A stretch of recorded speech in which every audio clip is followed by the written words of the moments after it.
Pull up. Hey, this is the pull up show. We still got the key in the dough. Welcome back to a Tony and Tony All Things Podcast. Podcast. Pull This up is our edition, baby. pull up edition. Woo! Let's hear it. You over there? Hey, All right. On this episode, we are talking about the New York Giants versus the Washington Commanders. We had a score of 21-6 with Washington winning this game. I guess my big question to throw out, is it time to hand the keys to the rookie, Jackson Dart, or do we ride this again with Russell Wilson? as a New York Giants fan, it's not the time to get the keys to Jackson Dart just yet. Let's be completely apparent here. Maybe 8 to 13% of our salary is in two players, and that's on our old line with Evan Neal and Andrew Thomas. Both of them did not play. Both of them did not play. Our run game is non-existent because they're not playing. We have literally 8 quarterback hits on the Washington side, but we had over 33 dropbacks and 17 pressures. Wow. Now, I don't know about y'all. I don't know about anyone else, but when you read those type of stats and you see that about your quarterback, it kind of worries you, especially when he gets sacked only twice, but he's getting hit or sacked or pressured on half of every dropback. Now, most quarterbacks in the entire year, they might get up to 40,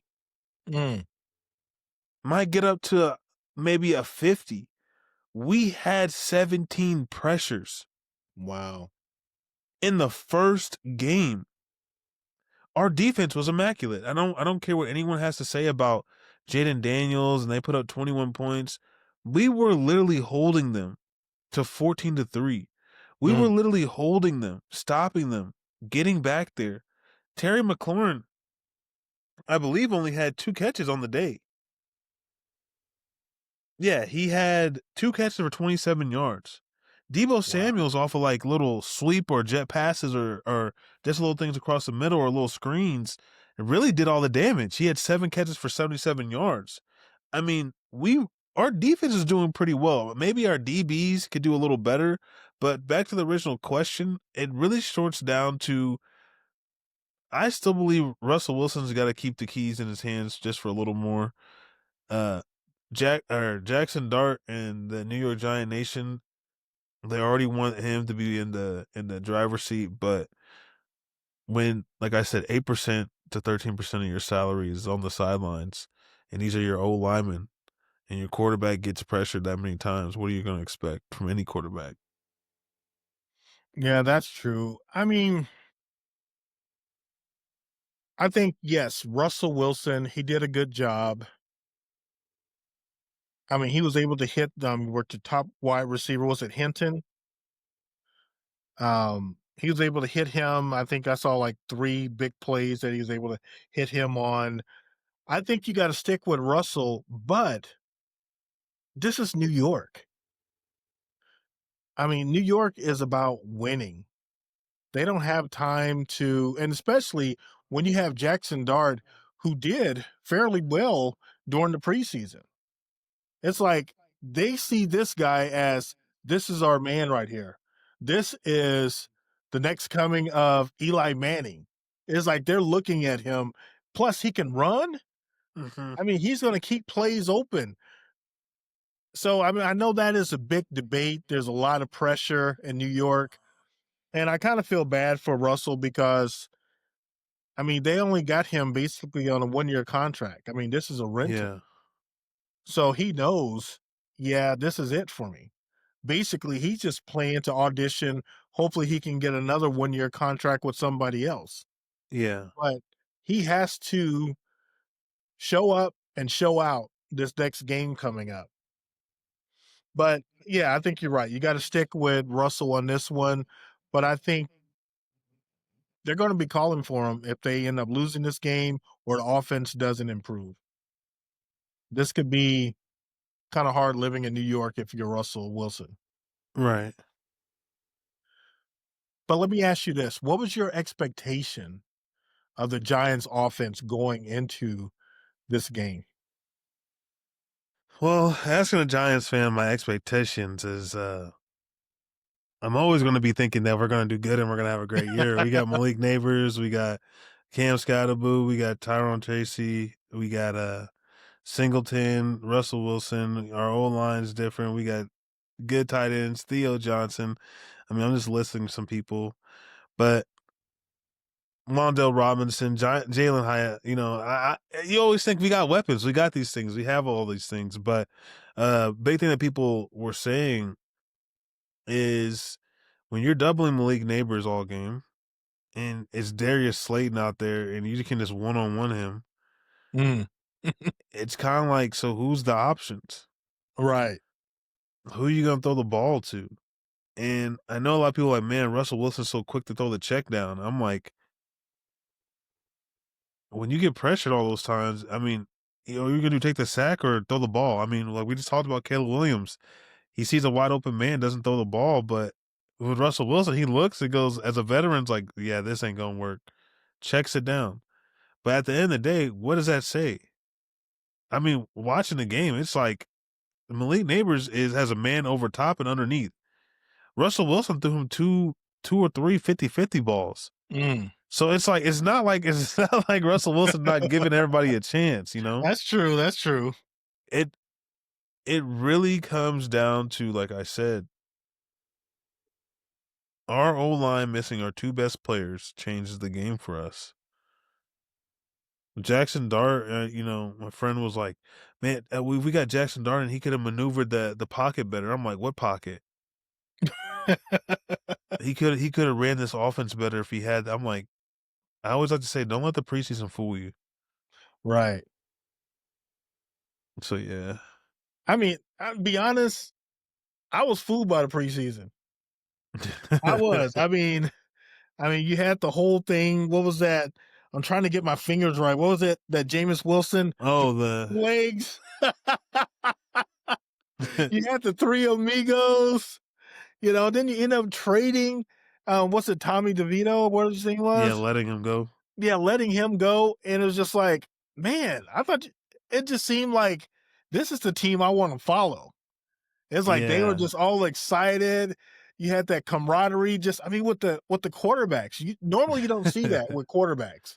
They Yeah. kind of stay to themselves or, you got the little drama going on like you have with the Cleveland Browns. So I thought Yeah. this was like, man, this is going to be great.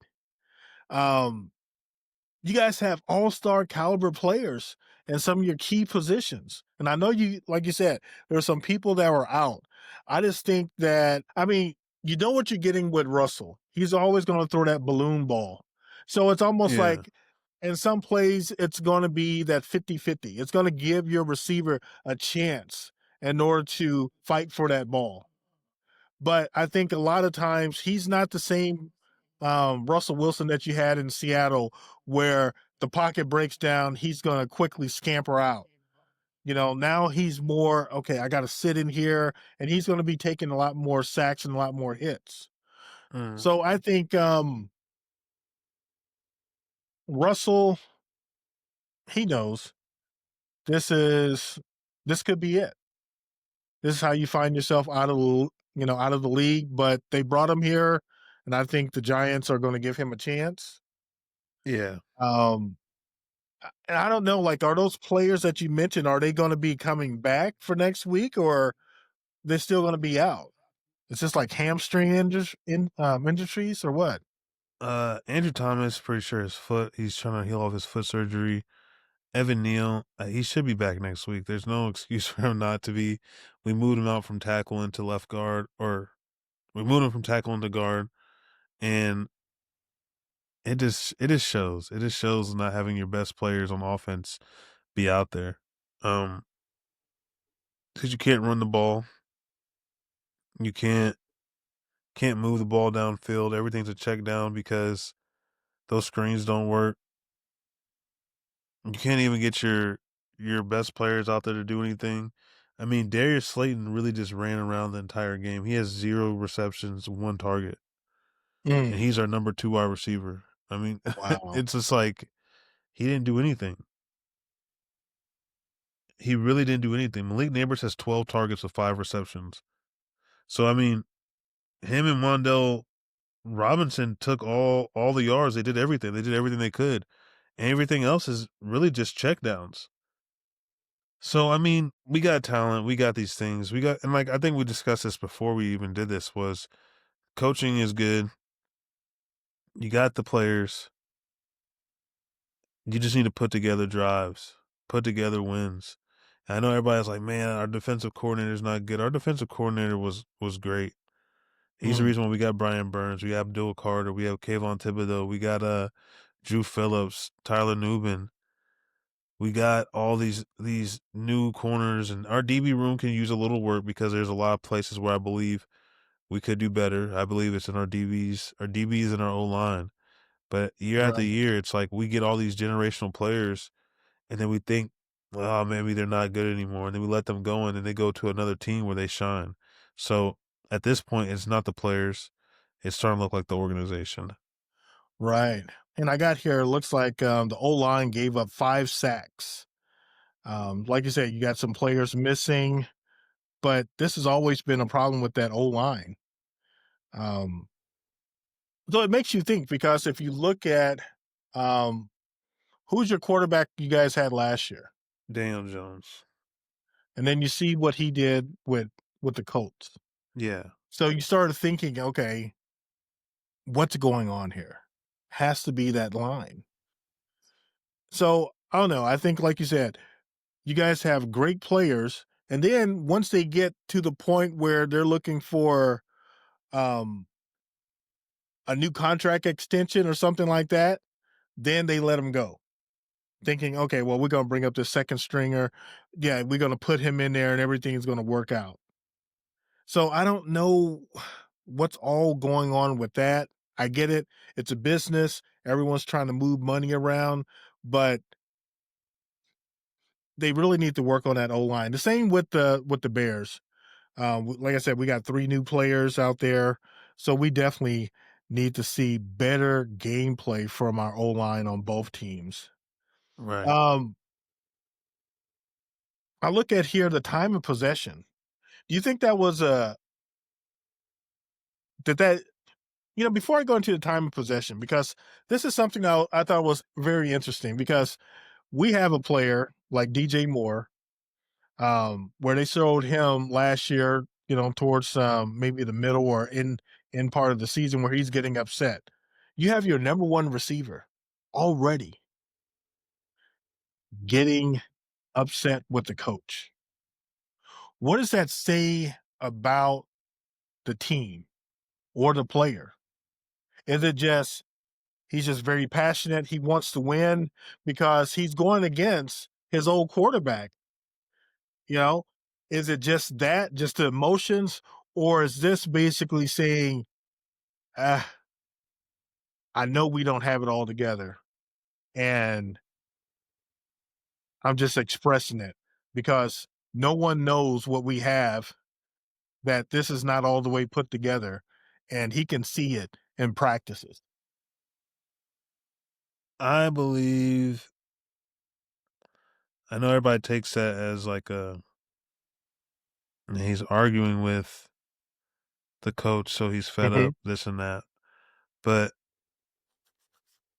it really comes to because I remember as a player, as one of the best players on my team growing up, when you're just like, man, like, why why are we trying this or that? Like, you almost get to that point of like, just give me the ball. Right, Like, but then again, you get targeted 12 times. So it's just like, it's like not like the ball's not coming to you, not like it just like, you're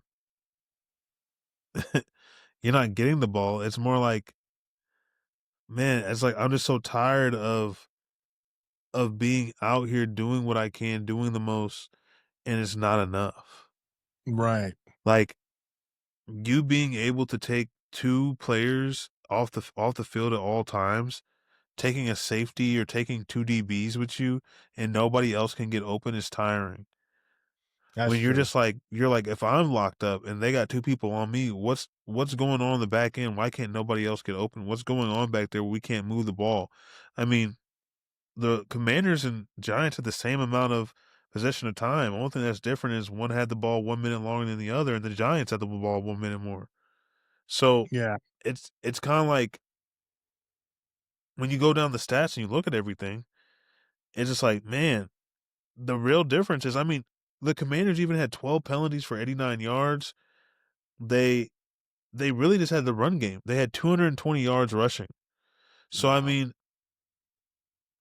here we come again where our O-line doesn't do what they do. Malik Neighbors is like, "I'm getting double teamed," and him arguing with the coach is more like a fire of like, "Man, bro, like, I want the ball, but what we calling ain't working." Yeah. Them screens, them checkdowns, those plays, they not working. And what was Giants' third down efficiency? Um, it was 25%, 4 for 16. Oh my goodness. So, I mean, at the end of the day, it's understandable when you're a great player, you're a generational player. I mean, they took someone's number out of retirement for you. You have all this potential. You don't play all preseason. You're getting healthy. You're doing these things. You come out here and you're like, man, this team just feels sorry.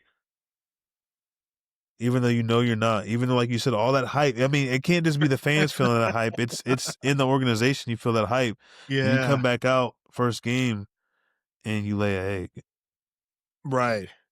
And then you have it, what I mean, Brian, Daboll is like, he has a reputation of what, the QB fixer. And not Yeah, like saying, Russell Wilson, I mean, he's a Super Bowl champion, like he needs to be fixed or anything like that. But this is year number 2, right? I mean, yeah. you expect something in that position. Um, so I don't know, like where do the Giants go from here? Like who they have coming up next for next week?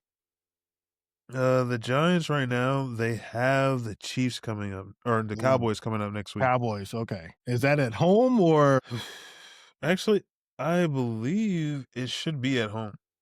okay? See, I'm wondering. Yeah, I got Giants versus Cowboys. Um, Actually, no, that's at the Cowboys at because the it's at the Cowboys. Yeah, yeah, yeah, because it's at AT&T Stadium. yeah, yeah. So, and most likely that's going to be televised. Oh, of course, it's the noon game. Oh,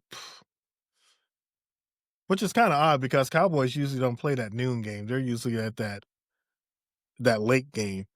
But yeah, there you have it. I mean, this I think is going to be a big game to see, is Giants going to make the right changes, the right adjustments in order to get a win next week. Right. Um, and I don't know. I sort of think personally, if we could see Jackson Dart in there, if the Giants end up going down by 2 scores and the offense not moving. I think it could be a quick trigger for Russell Wilson. Um, but I think this is a make it or break game for Russell, and I think he's going to be on his A game. So when I look at all the things that a person could be thinking about, especially Russell, he's going to be on his A game.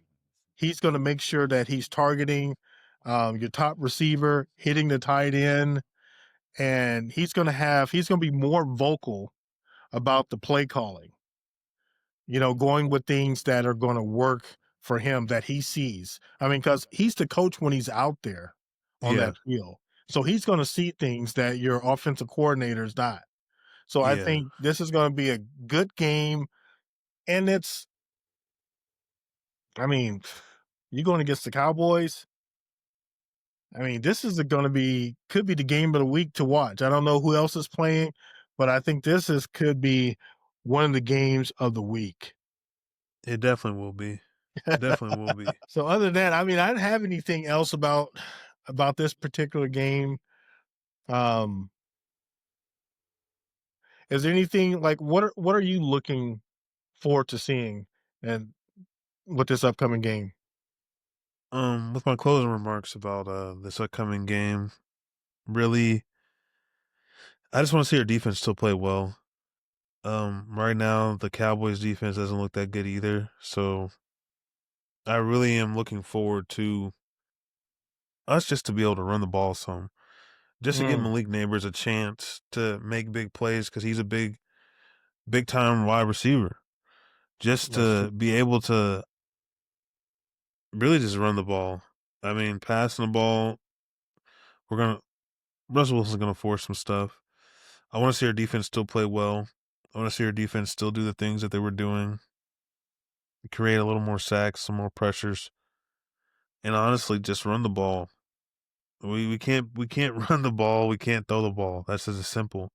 Russell Wilson Right. shouldn't be leading our team in rushing yards right now with 44 yards. Oh my goodness. Yeah, We definitely. gotta do better. Better on the Yeah. old line. Push the ball down the field, and a lot of those runs come from broken plays. So it's like I want some standardized run plays so we can finally throw the ball. Right. Yeah, I mean, it's going to be a good game.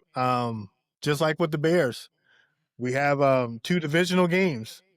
We got the Lions, so another divisional game that's very important, and then you guys have the Cowboys. So hopefully, both of our teams, the Giants and the Bears, will walk away with the win. I hope so. Is there anything else you want to add? I know you were talking about something.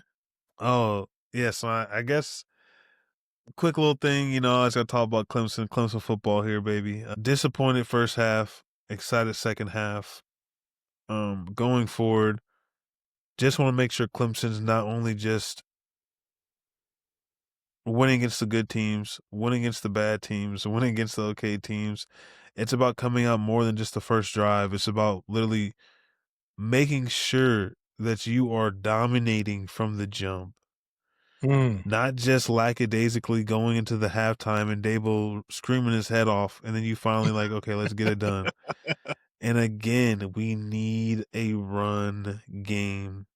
We mm. need both my teams need a run game. Let's just say that our run game is horrendous. Our run game is bad. And just to reiterate, the reason why I keep saying our run game needs to be better is because when you watch both of these games, you notice something that's really important. Your quarterback can't get the throws off that he wants to throw because honestly, how is he going to get anything off or how is he going to do anything beneficial or efficient for this team if there's nothing to be moved by? There's nothing to build off of if the run game is not doing what it's supposed to do. And when I go over here, I mean, we look at it, it's like, okay, well, Adam Randall had 21 carries for 112 yards. It's like, yeah, that came after the second half. Those all came after the second half, and his biggest run for the day was 30 yards. Mm, So we're we're not doing what we're supposed to be doing.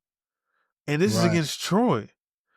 There is no one else on this team that's running the ball even remotely well besides Adam Randall, who was a wide receiver who moved over to running back. We're not moving the ball how we should. And on top of that, this should be a no-brainer 300-yard game for Cade Klubnik, who only had 196 yards, 2 touchdowns, 1 interception with a 42.8 QBR. That's not what are we doing? Yeah. What are we doing? So yeah, that's just a little Clemson gripe. Yeah, and I see coming up next week, you guys are going to be at Georgia Tech. I mean, Georgia Tech with their little run game beat up on Colorado the first game of the year. So that's going to be a nice little challenge there for Clemson. And I do see here, as far as the AP polls, top 25, they are now at number 12. 12. Yeah, fell down from 8. Yeah, it looks like they got South Carolina above them. So South Carolina well deserves. I mean, we're struggling against Troy. What can yeah, I say? yeah. And you got Oklahoma's right on their heels. So yeah, so it's heating up there. But let's see, I think an ACC Well, you got Miami, Florida State, and then what, Clemson, as far as you're Yep. looking at a conference sorta. But hey, they're still in the top 15, and if they can get Georgia Tech next week, hopefully they can move up a couple slots. Yeah, 1-0 in the conference. Yep. Cool. All right, Clemson Tigers. All right, well, that concludes our episode Yes, sir. Yes, for sir. another Tony and Tony All All Things things Podcast podcast. Pull Up Edition. Pull up on me. Pull up. Pull up. All right, we'll see you guys next week. Peace. Pull up. Hey, this is the Pull Up Show. We still got the key in the door.